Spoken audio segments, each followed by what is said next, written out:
Yo, what's up guys, the Mick back here again with another banger of a video.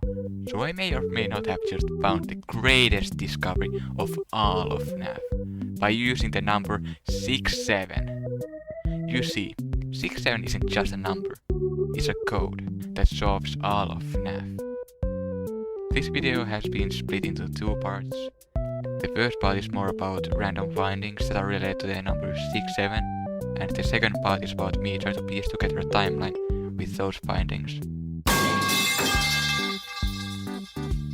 So I started by messing around in UCN. I decided to take a look at the roster of characters a little closer and checked which character was the 67th one. Obviously, after you reach 50, you have to look back to the start. The 67th character is Phantom Freddy. And I actually found something crazy about him, written on the FNaF wiki. Phantom Freddy's design is very similar to Withered Golden Freddy's, but there is one huge difference, besides the colors of course. You see, Phantom Freddy has wires coming out of his left eye. You can see this in UCN, but not in FNaF 3. This means that Phantom Freddy is an imposter, and probably just a mimic. Based on what we learned from 14 Theory by Talbert David Reeds, we know that the lockers in Toy Chica, the high school years, belong to the UCN characters, and that locker 17 is Phantom Freddy's, aka the mimics. His locker has a flower and "Let's eat" on it. I don't really know what the "Let's eat" could mean other than that Toy Chica / William Afton could be working with Phantom Freddy / Mimic. But the flower is more interesting. It reminded me of Elizabeth's room, which has a flower painting. Now some people have theorized that the Mimic could actually be Baby, which I think makes sense and is probably what the flower means. Then I started looking at the room a little closer. The room has mangle on the floor, which made me realize something. It isn't just mangle on the floor, it's mangle and a familiar looking endoskeleton. The Mimic. That's right folks, it's the freaking Mimic. The more I thought about it, the more I realized how similar they both are. I mean, just listen to this phone call and you'll probably see what I mean. They tried to remake Foxy, you know? They thought the first one was too scary, so they redesigned them to be more kid-friendly and put them in Kids Cove to keep the toddlers entertained, you know. But kids these days just can't keep their hands to themselves. The staff literally had to put Foxy back together at the end of every shift. Eventually they just stopped trying and left him as some kind of take-apart, put-back-together attraction. Remaking something or someone, something being seen as scary at first, supposed to be kid-friendly and keep toddlers entertained. Someone breaks it and people stop trying to fix the animatronic. They both even have yellow eyes. So this must mean that they are either the same character or that Mangle's Endo is the Mimic. I'm not sure what this actually means for the lore of the games, but I'm excited to see the Mimic in the next movie. Because Phone Guy says that they tried to remake Foxy and it became Mangle, we can safely assume that Withered Foxy used to be the Mimic, and that there is still some remnant of the Mimic left in Withered Foxy. But then, why does Withered Foxy, aka the Mimic, cast a bite of 87? Well, you see, this means that the Mimic must have seen someone get bit to be able to mimic that. And is there any other bite that happened before 87? The bite of 83. The Mimic couldn't have been Fredbear because he'd have no reason to cause a bite. It could have technically been Spring Bunny, but it would be weird for them to use the Mimic as Spring Bunny's endoskeleton. So instead, I think the Mimic was Shadow Freddy. Why not Shadow Bunny, you ask? Good question. I'll explain why that's not the case later. We can see the Mimic and William working together during the FNaF 3 minigames. This made me realize something crazy about the lore and the timeline. So that was the first part of the video. Now I'll tell you the timeline of events with some extra stuff thrown in the middle. Was that the bite of 87? After the Mimic killed Edwin, he decided to take the remnant that his corpse produced, and with it, the Mimic created Pascu, so it could clone Edwin and wear his undamaged skin. MCM had already fallen apart at this point, so there was no reason for the Mimic to continue it. Instead, it, from now on referred to as Medvin, decided to work for Vasper Entertainment.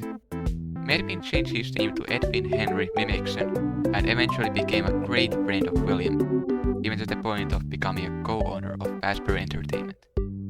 Henry isn't actually a real human in the story. Every mention of Henry, or Hen, has just been about Edwin's pet chicken, which actually inspired Fiona's design of Chica. Charlie is actually just a robot that Medvin built. It's shown in the books, which I haven't read unfortunately, so I can't say much else about this. Also, It's Me was never about Golden Freddy or the other spirits. It was about Edwin. M-E is Murray Edwin, and Mimic Endoskeleton, and Medvin.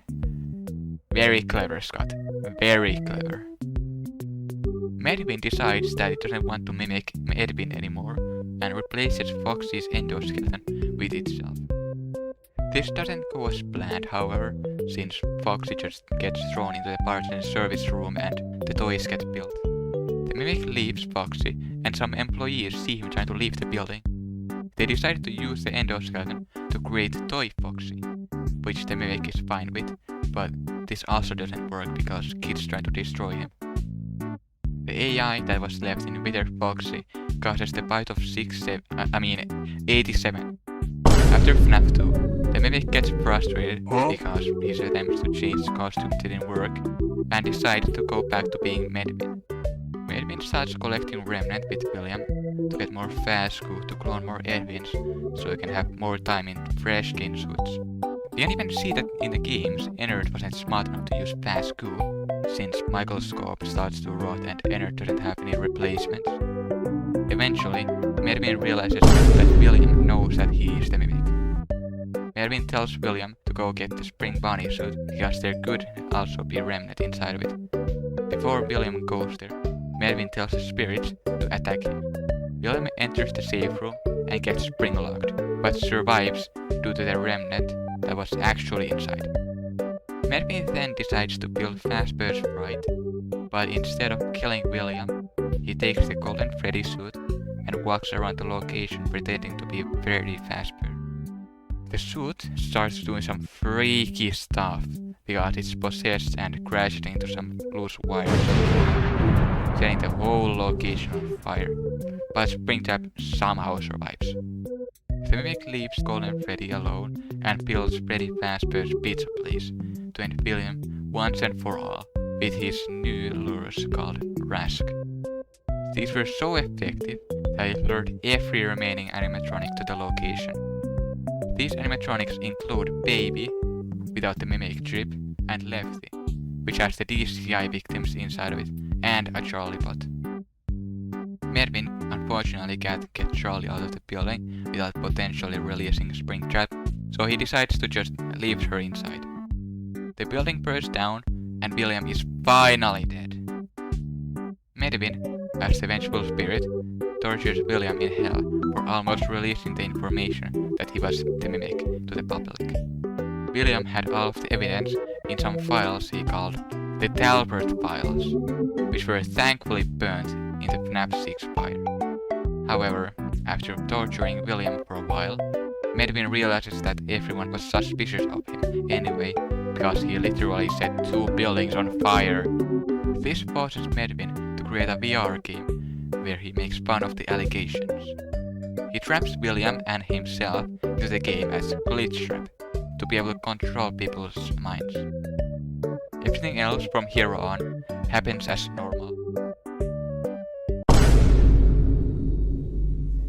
So, that was the timeline part of this video, but we're not done just yet. Let me explain some issues and possibly confusing parts of this theory.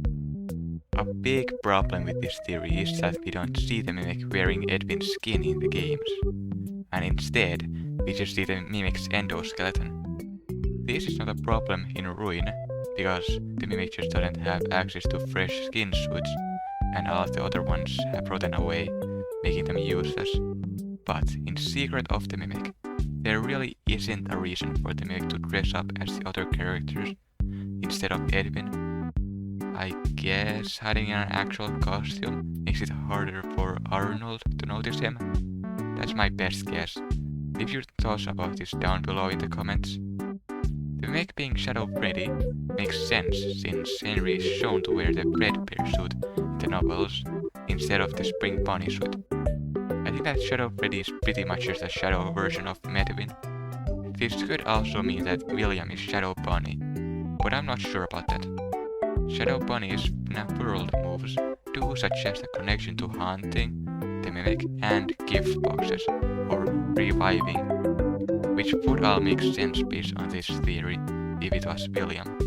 Phantom Freddy having wires coming out of his left eye and Mangle not having a left eye shows that there is clearly a connection between them, which I think is that they are both the Mimic. By the way, yes, I know that Let's Eat is a chica thing and not a toy chica thing, but I think that's just a mistake that Scott made. Mimic was Toy Shank, since it was mimicking Edwin, who William should not have killed by betraying him. Also, I have to clarify a mistake from my last theory. I said that the TV guy from Midnight Motorist is Henry, but that cannot be true anymore. So instead, I assume that it is William Afton. This doesn't really change any of the important parts of the theory. I just wanted to let you guys know. To summarize, 6-7 theory means that everything that happens in FNaF 6 and 7 is being controlled by the Mimic. Here's the list of all of the characters that are actually the Mimic. Phantom Freddy, Mangle, Shadow Freddy, Nightmare, if you believe that he is Shadow Freddy, the AI of Wizard and Baby, Edwin after he dies, and Henry. I think this theory makes a lot of sense and actually solves some of the confusing parts of the timeline. I really enjoy making these videos and slowly getting close to making a full timeline which will once and for all solve all of FNaF. Until the next game comes out, which will probably change everything we thought we knew about the story. But that's gonna do it for today, guys. Like the video if you enjoyed, and subscribe if you wanna stay up to date on what videos I upload. This has been your host, Edwin Henry Mimicson, signing off. Tom Game Theory, please collab.